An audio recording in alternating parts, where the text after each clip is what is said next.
شیعہ کون ہے؟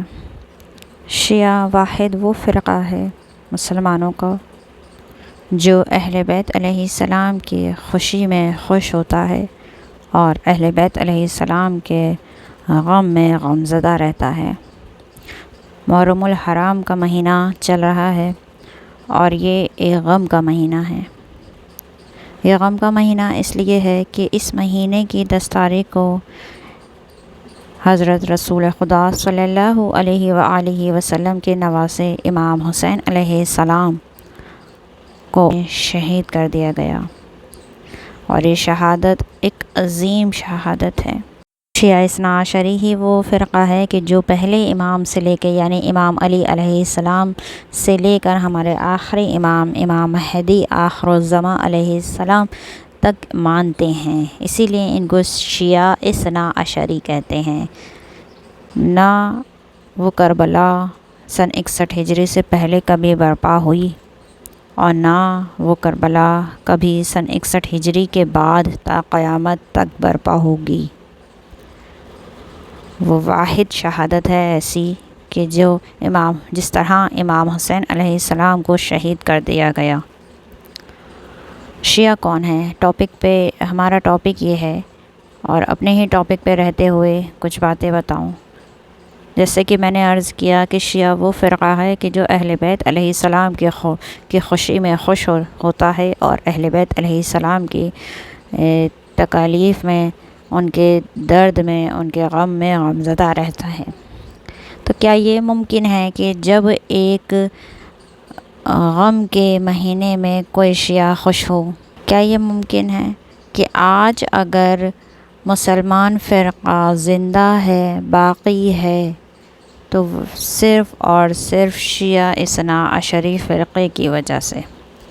ہمیں آج بقا ملی ہے اس لیے کہ ہم نے عزاداری کو نہیں چھوڑا، ہم نے ماتم و مجلس کو نہیں چھوڑا، ہم نے امام حسین علیہ السلام نہیں چھوڑا۔ کچھ کمیاں ہمارے اندر جو کہ آ گئی ہیں وہ یہ کہ غم کا مہینہ محرم ہے اور ہمیشہ رہے گا، لیکن کیا ہم اس غم کے مہینے کا حق ادا کر رہے ہیں؟ کیا ہم غمزدہ رہتے ہیں؟ صرف کالا لباس پہن لینا، گھروں میں کالا پرچم کا لگا دینا، امام بارگاہ سجا دینا کافی ہے؟ جب تک ہمارے اندر، ہمارے دل میں تکلیف محسوس نہ ہو تب تک حق ادا نہیں ہوگا۔ یعنی یہ کہ جب کوئی اپنا چلا جاتا ہے تو کیا چہرے پہ مسکراہٹ آ سکتی ہے؟ بالکل بھی نہیں۔ یہ ممکن ہی نہیں ہے کہ کوئی اپنا چلا جائے اور ہمارے چہرے پہ مسکراہٹ باقی رہے، یہ ممکن نہیں ہے۔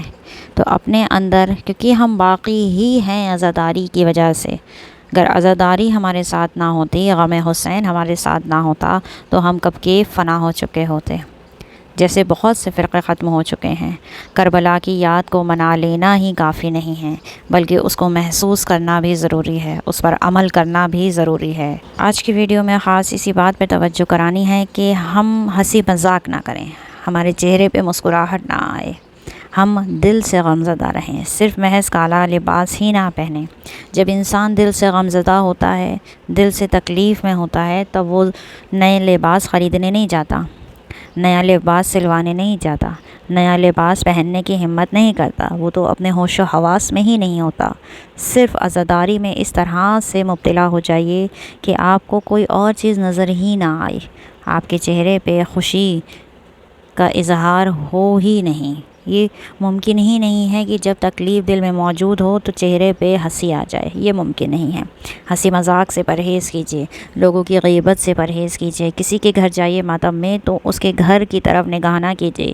اہل بیت علیہ السلام کی تعلیم میں یہ موجود ہے کہ اپنی نگاہوں کو نیچے رکھو، جب بھی کسی کے گھر میں جاؤ تو اپنی نگاہوں کو نیچے رکھو، نہ کہ اس کے گھر کے ساز و سامان کو دیکھو۔ اپنی نگاہوں کی حفاظت کیجیے، اپنی زبان کی حفاظت کیجیے۔ یہ نہیں کہ فلاں کے یہاں اچھا تبرک بٹا، فلاں کے یہاں اچھا تبرک نہیں بٹا، فلاں کے یہاں یہ کمی تھی، فلاں کے یہاں یہ کمی تھی، نہیں، ان سب باتوں سے پرہیز کیجیے اور صرف عزاداری میں ہی مخلوط ہو جائیے۔ کی ویڈیو میں بس اتنا ہی۔ وصلی اللہ علی سیدنا طیبین الطاہرین۔